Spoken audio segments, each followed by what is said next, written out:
Things don't exist purely by themselves, but in relationship to the movement through space. These are by Joan Mitchell. And, this is the kind of thing that people here might have said, my kids could do that.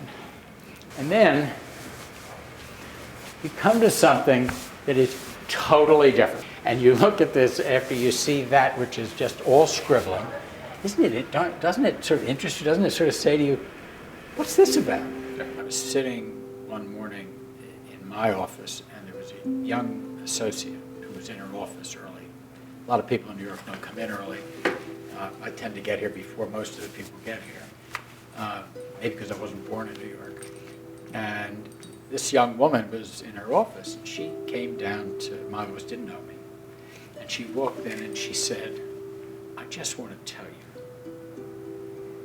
how much I look forward to coming to the office in the morning because of the way it feels. People come in, and it's not like they say that's a great piece of art. It's what it does to the space. It's the depth that it gives. When I started at Dechert, the art collection, such as it was typical of what you saw in a lot of law firms in those days. The idea was you were supposed to walk in and see something that was very traditional and feel safe and secure. Lawyers are trained to look at the past and to repeat whatever mistakes were made in the past. That's sort of the hallmark of being a lawyer. You always have to cite something that was said in the past. And as the world, I think, of law and the practice of law changed, actually what you needed is people who were more imaginative, more creative.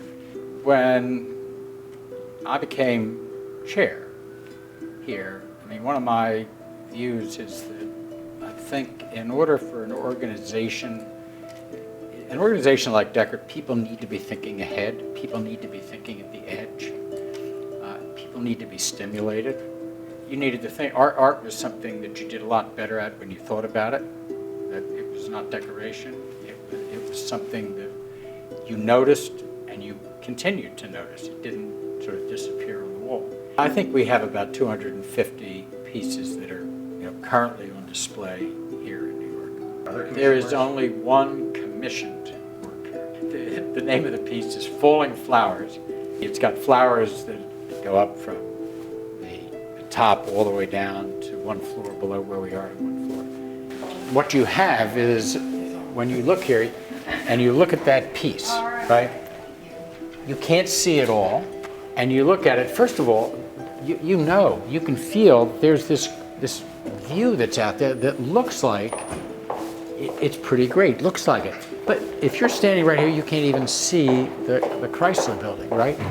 The only way you can see the Chrysler Building is you move through space, and you can begin to see it. And even here, you can't see the top of it. That's what I mean when I talk about dynamic space.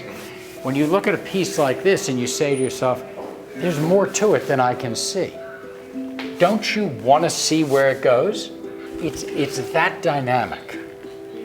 It's making your mind inquire